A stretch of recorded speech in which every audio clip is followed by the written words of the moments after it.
नमस्कार दोस्तों, स्वागत है आप सभी लोगों का एक बार फिर से। दोस्तों 99% लोग गलत करते हैं शिव की पूजा, अर्थात दोस्तों अपने आप से भगवान भोलेनाथ की पूजा करना शुरू कर देते हैं। उन्हें यह पता नहीं होता कि भगवान शंकर जी की शिवलिंग की पूजा किस प्रकार से किया जाता है। दोस्तों अगर आप भी ये गलती करते हैं तो आपको पूजा का फल प्राप्त नहीं होगा।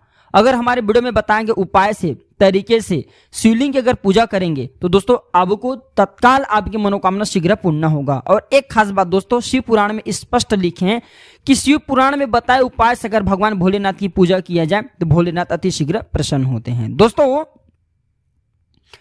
10 जुलाई को सावन के पहले सोमवार हैं और इस वर्ष 2023 में अत्यधिक मास पड़ने के कारण 8 सोमवार की व्रत रखी जाएगी।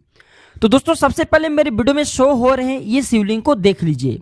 यहाँ पे दोस्तों आपको 4 बड़े बड़े तस्वीर नजर आ रहे होंगे। दोस्तों मैं इसी के माध्यम से आप सभी लोगों को समझाने की कोशिश करूंगा कि शिवलिंग की पूजा किस प्रकार से किया जाए। और दोस्तों इस वीडियो में मैं आप लोगों को बताऊंगा कि किस प्रकार भोलेनाथ की शिवलिंग पर क्या चढ़ाने से क्या फल की प्राप्ति होता है। वीडियो को जरा से भी मिस नहीं करना है दोस्तों। अगर आज की वीडियो आप मिस कर दे तो सारी जिंदगी आपको यह पछतावा होगा कि शिवलिंग की पूजा करने का सही फल आपको प्राप्त नहीं होगा। और दोस्तों कितना भी आप भगवान भोलेनाथ के दरबार पर माथे टेक लीजिए, कितना भी दोस्तों आप जो सिर पटक लीजिए, आपकी मनोकामना पूर्ण नहीं होगा। तो दोस्तों मैं फोटो जूम करके दिखाना चाहूंगा। ये देख लीजिए, ये जो स्थान होता है ये शिवलिंग के आखिरी छोर का, ये सामने वाले हिस्से का, ये भगवान श्री गणेश जी का स्थान होता है।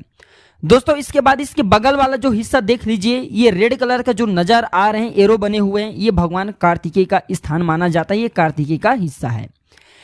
इसके बाद दोस्तों ये हिस्से देख लीजिए। दोस्तों ये देवी अशोक सुंदरी जी का ये स्थान है शिवलिंग पर। इसके बाद दोस्तों ये जो रेड कलर का बना हुआ है हाफ, ये जो नाग जी हैं, इसके ये बाजू में देख लीजिए, ये माता पार्वती जी का स्थान माना जाता है।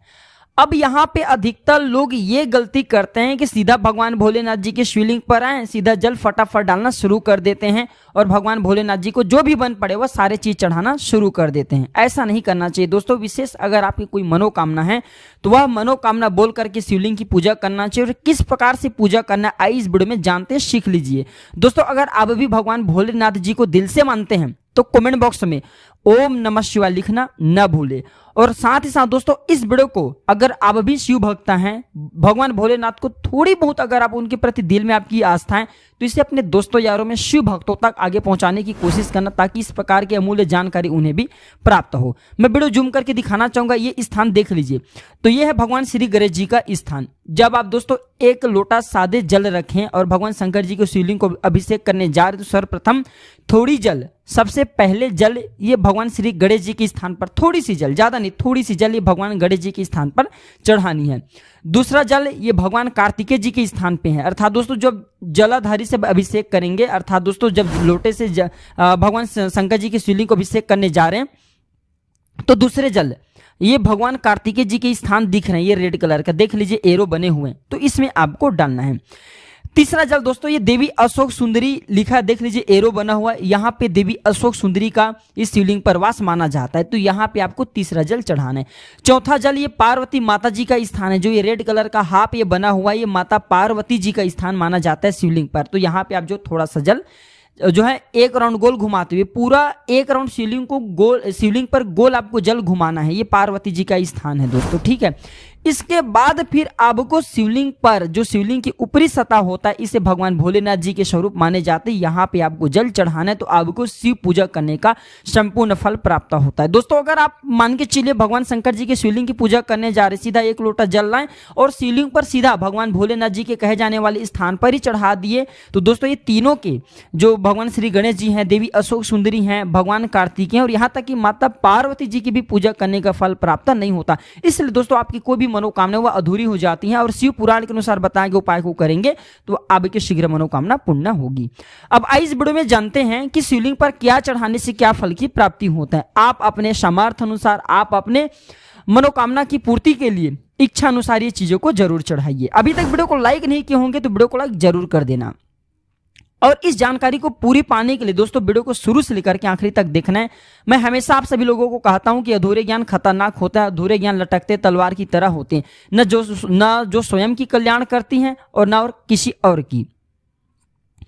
तो दोस्तों शिव पुराण में स्पष्ट लिखे हैं कि कुशा की जल से अर्थात दोस्तों जो कुश होता है इसके जल से अगर भगवान शंकर जी की अभिषेक किया जाए तो जो रोग होते हैं, दुख होते हैं, इससे छुटकारा मिलता है। दही से अभिषेक करने पर पशु भवन तथा वाहन की प्राप्ति होता है। जो लोग दही से अभिषेक करते हैं उन्हें पशु भवन तथा वाहन की प्राप्ति होती है। गन्ने का रस से अभिषेक करने पर जो भक्त भगवान शंकर जी के शिवलिंग को गन्ने के रस से अभिषेक करते हैं तो लक्ष्मी की प्राप्ति होता है। मधु युक्त जल से अभिषेक करने पर शिवलिंग को अगर मधु युक्त जल से अभिषेक किया जाए तो धन में वृद्धि होती है। जो लोग धन में वृद्धि करना चाहते हैं, अपने अध्यात्म उन्नति करना चाहते हैं, ऐसे व्यक्ति सादे जल में मधु मिला करके, शहद मिला करके भगवान शंकर जी के शिवलिंग को अभिषेक करें तो धन में वृद्धि होती है। शिव पुराण कहते हैं कि तीर्थ जल से अभिषेक करने पर, जी हाँ, अगर भगवान शंकर जी के शिवलिंग को तीर्थ के जल से अभिषेक किया जाए तो मोक्ष की प्राप्ति होता है। अर्थात दोस्तों मृत्यु के बाद आपको भगवान शिव के धाम की प्राप्ति होता है। इत्र मिले जल से अभिषेक करने पर रोग नष्ट होते हैं। लंबे समय से जो लोग बीमारी से जूझ रहे हैं ऐसे व्यक्ति को इत्र मिला हुआ जल से अभिषेक करना चाहिए। या ऐसा भी किया जा सकता है, कोई आपके घर परिवार में लंबे समय से बीमार है, उनके हाथ में एक लोटा जल और उसमें इत्र का कुछ बूंद डाल करके उनके हाथ में जो स्पर्श करा दीजिए और आकर के भगवान शंकर जी के शिवलिंग पर अभिषेक करें तो धीरे धीरे दोस्तों उनके रोग ठीक होना शुरू हो जाएंगे। और ये उपाय कम से कम आपको पूरे सावन के महीने में करना, पूर्ण रूप से लाभ मिलेंगे। दूध से अभिषेक करने से पुत्र की प्राप्ति होता है। दोस्तों अगर आप भी चाहते हैं कि आपके घर में पुत्र की किलकारी उठे तो दूध का अभिषेक भगवान भोलेनाथ जी के शिवलिंग पर करें। और यह भी बोला जाता है कि प्रमेह रोग की शांति तथा मनोकामना पूर्ति करने के लिए दूध का अभिषेक करना चाहिए। अर्थात जो शुगर की बीमारी है, प्रमेह रोग है, ये सब दूध का अभिषेक करने से शांति होती है। दूध, शर्करा, ये दोनों को मिक्स करके अभिषेक करने पर सुबुद्धि की प्राप्ति होता है। दूध और शर्करा ये दोनों को मिश्रित करके शिवलिंग पर अभिषेक करने से सद्बुद्धि की प्राप्ति होता है। इसके बाद दोस्तों घी का अभिषेक करने पर वंश विस्तार होता है। जो लोग अपने वंश में विस्तार करना चाहते हैं ऐसे व्यक्ति घी का अभिषेक भगवान शंकर जी के शिवलिंग पर करें। सरसों के तेल से अभिषेक करने से रोग तथा शत्रु का नाश होता है। जो रोग होता है, शत्रु होता है, उनका नाश होता है। और शुद्ध शहद से भगवान शंकर जी के शिवलिंग के अभिषेक करने से पाप का नाश होता है। अगर आप चाहते हैं कि पूर्वकृत आपके पाप मिट जाएं या फिर नष्ट हो जाएं तो ये जो है अभिषेक कर सकते हैं। अब आइए इस वीडियो में जानते हैं, ये थे भगवान शंकर जी को अभिषेक किए जाने वाले द्रव के बारे में। अब जानते हैं चढ़ाए जाने वाले वस्तु के बारे में कि भगवान शंकर जी को क्या चढ़ाने से क्या फल की प्राप्ति होता है। वीडियो को जरा से भी मिस मत करना। इस वीडियो दोस्तों इस वीडियो से आपके सारे तकदीर संवर जाएंगे, आपकी किस्मत ही बदल जाएंगे। इसलिए वीडियो को ध्यान से देखना, ध्यान से सुनना है। तो शिवलिंग पर कच्चे चावल चढ़ाने से धन संपत्ति की प्राप्ति होता है। जो लोग शिवलिंग पर कच्चे चावल चढ़ाते हैं वो सुन लीजिए, अगर आप कच्चे चावल नित्य चढ़ाते हैं शिव पूजा में तो आपको धन संपत्ति की प्राप्ति होगा। तिल चढ़ाने से समस्त पापों का नाश होता है। कैसा भी आपके पूर्वकृत पाप हो, शिवलिंग पर तिल चढ़ाने से पापों का नाश होता है। शिवलिंग पर जौ चढ़ाने से लंबे समय से चली आ रही परेशानी दूर होती है। जब वह परेशानी शारीरिक हो, मानसिक हो, दैविक हो, दैहिक हो, कैसा भी परेशानी हो, वह परेशानी दूर हो जाता है। शिवलिंग पर गेहूं चढ़ाने से सुयोग्य पुत्र की प्राप्ति होता है। सुयोग्य पुत्र चाहिए तो शिवलिंग पर गेहूं चढ़ाना शुरू कर दीजिए। शिवलिंग पर जल चढ़ाने से परिवार के किसी सदस्य को तेज बुखार है वह कम हो जाता है। यह भी माना जाता है कि शिवलिंग पर चढ़े हुए जल की कुछ बूंद अगर बच्चे को पिला दिया जाए जिससे बुखार है, उनके बुखार भी दूर हो जाते हैं। शिवलिंग पर दूध में चीनी मिलाकर के चढ़ाने से बच्चों का मस्तिष्क तेज होता है। और शिवलिंग पर गन्ने का रस चढ़ाने से सभी सांसारिक सुखों की प्राप्ति होता है। शिवलिंग पर गंगा जल चढ़ाने से मनुष्य को भौतिक सुखों के साथ साथ मोक्ष की प्राप्ति होता है। और शिवलिंग पर शहद अर्पित करने से टीबी, मधुमेह संबंधी बीमारी दूर होती है। दोस्तों शिवलिंग पर गाय का दूध से बना हुआ शुद्ध देसी घी चढ़ाने से शारीरिक दुर्बलता से मुक्ति मिलती है। शिवलिंग पर आंकड़े का फूल चढ़ाने से सांसारिक बाधाओं से मुक्ति मिलती है और मोक्ष की प्राप्ति होती है।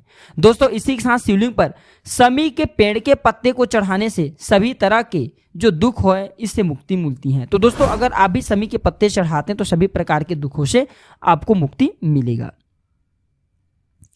इसी के साथ दोस्तों ये भी माना जाता है कि अगर भगवान भोलेनाथ जी के शिवलिंग को अगर किसी रोग से हर प्रकार के बाद आपको मुक्ति नहीं मिल पा, उपाय करने के बाद थक चुके हैं तो दोस्तों जल में दूध के साथ सफेद तिल मिलाकर के, जल में दूध के साथ सफेद तिल मिलाकर के शिवलिंग पर चढ़ाने से सभी बीमारियां दूर हो जाती हैं तथा इस उपाय से संतान की भी प्राप्ति होती हैं। शिवलिंग पर जनेऊ अर्पित करने से क्या फल की प्राप्ति होती है, इस वीडियो में जानते हैं। तो दोस्तों, लंबी आयु के लिए अगर शिवलिंग पर सफेद वस्त्र व जनेऊ अर्पित करें तो इससे भगवान शंकर जी की कृपा मिलती है, आपको लंबी आयु की प्राप्ति होती है। साथ ही साथ दोस्तों, आपके शीघ्र जो भी इच्छित है मनोकामना वह पूर्ण होती है। तो आशा करता हूं कि दोस्तों इस वीडियो के माध्यम से शिवलिंग पर चढ़ाए जाने वाले जिन वस्तुओं के बारे में बताया हूं, जिन द्रव के बारे में बताया हूं, ये द्रव दोस्तों आज से आप जरूर चढ़ाना शुरू करेंगे। और दोस्तों, हमारे इस वीडियो में बताया गया अमूल्य जानकारी आपको कैसा लगे हमें कमेंट सेक्शन में जरूर बताना, और इस वीडियो को अपने दोस्तों यारों में शेयर करना न भूलना। दोस्तों, आपके एक छोटे से शेयर किसी की मनोकामना को पूरी करा सकती है, इससे आपको भी पुण्य मिलेगा। तो अगर आप भी सच्चे शिव भक्त हैं तो दोस्तों इस वीडियो को अपने घर परिवार वालों में तथा अन्य शिव भक्तों तक पहुंचाने की कोशिश जरूर करना। आज की जानकारी बस इतना ही दोस्तों। वीडियो आखिरी तक देखने के लिए धन्यवाद। नमस्कार।